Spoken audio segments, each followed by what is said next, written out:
บ่คันอายสิหักแม่งตั้งคำถามมาถาม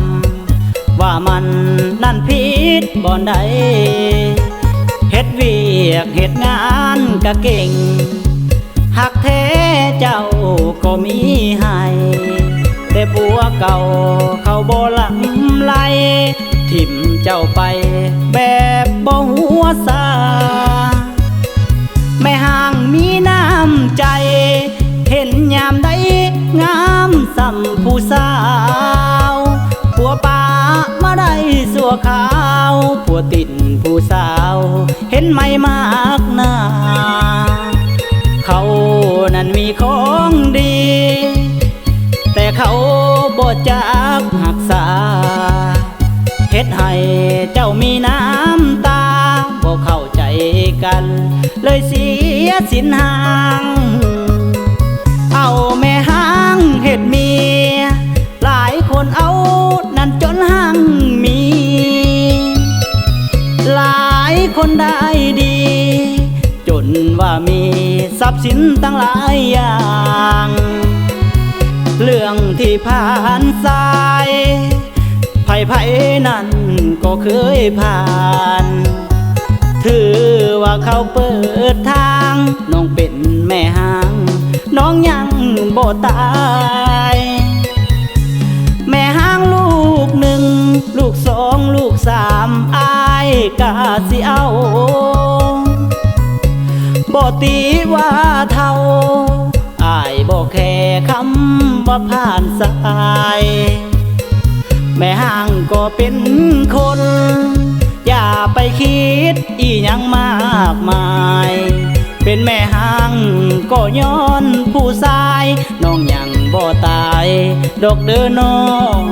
งเด้อ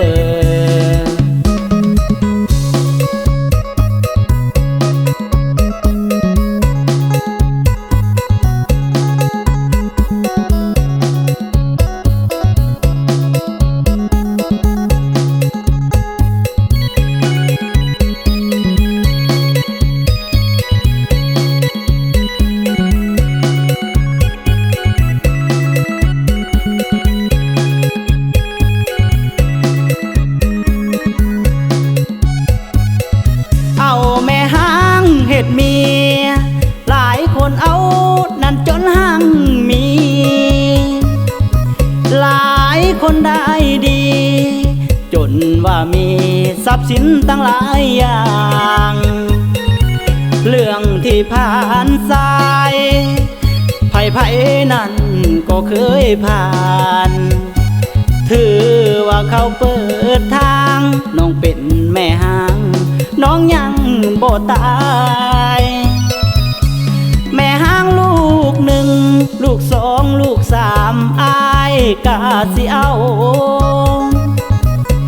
บ่ตีว่าเท่าอายบ่แค่คำว่าผ่านสายแม่ห้างก็เป็นคนอย่าไปคิดอีหยังมากมายเป็นแม่ห้างก็ย้อนผู้ชายน้องยังบ่ตายดอกเด้อน้องเด้อ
นน้องเว้าอายนี่นอนแส่น้ำตาเสียแห้งหักที่ผ่านมาบ่มีค่าสั่นบ่คนดีน้องเว้าง่ายๆแต่หนักใจอายเหลือเกินหมดหนทางเดินเมื่อใดยินคำนี้ตีอายกินเหล้าเมาไม้เป็นคนบ่ดีหักเฮาศาสตร์นี้บ่มีทางเป็นไปได้เหลือใจบุญอายบ่ถึงน้องนางเจ้าเอากำแพงกันกลาง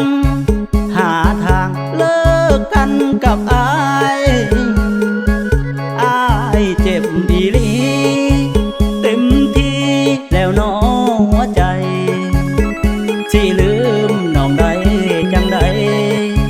หัวใจมีเจ้าเท่านั้น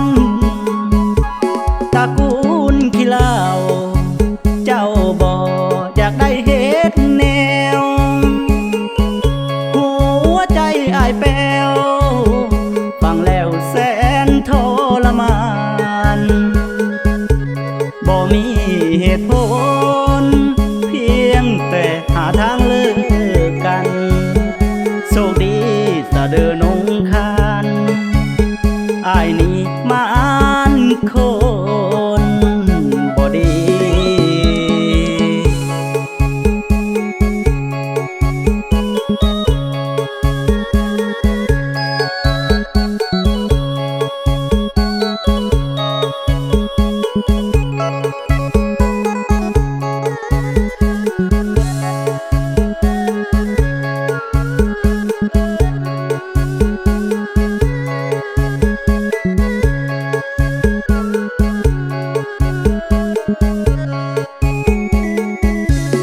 เหลือใจบุญอายบ่ถึงน้องนางเจ้าเอา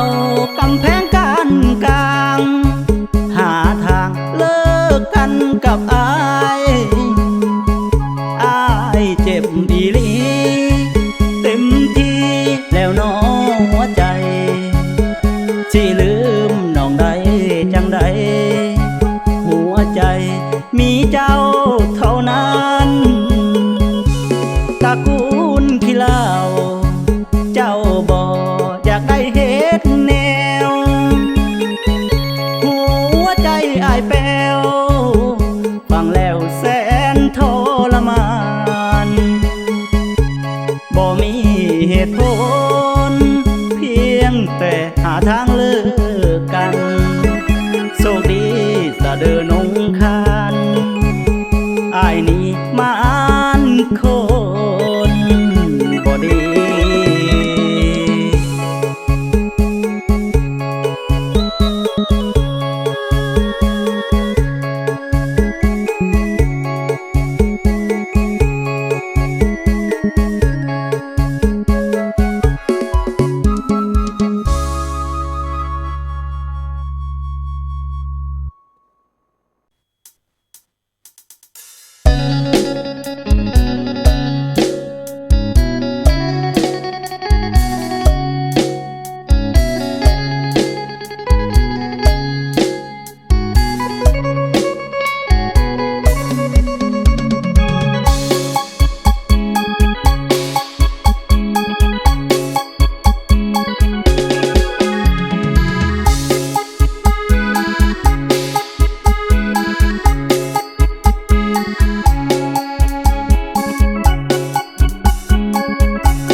สีวิไลกระแสสอบทางหน้าน้อยหน้าหลวงแอวบางงามแท่นางอายจนหลงไหลปูนคำแก้งหมื่นน้องทาสสาวกูดนำใสงาม ำแบบนี้นะฮักสามไว้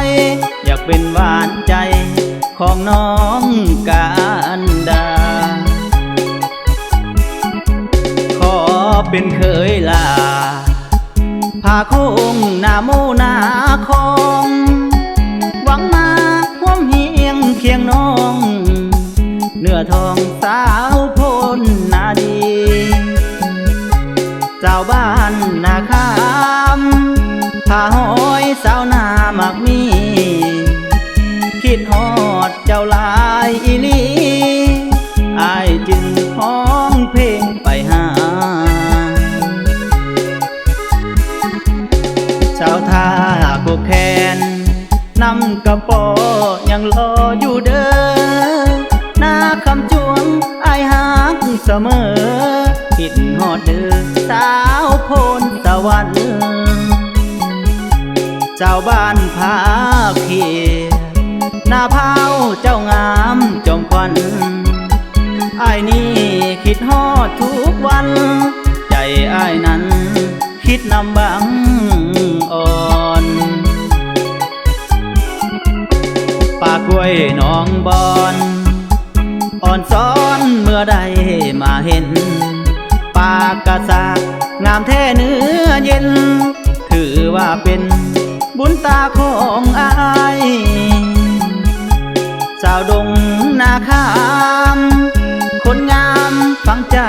บ่ไหวนากระทิงโคกสว่างแฟนอายคิดฮอดแห่งหลายสาวนากระดอม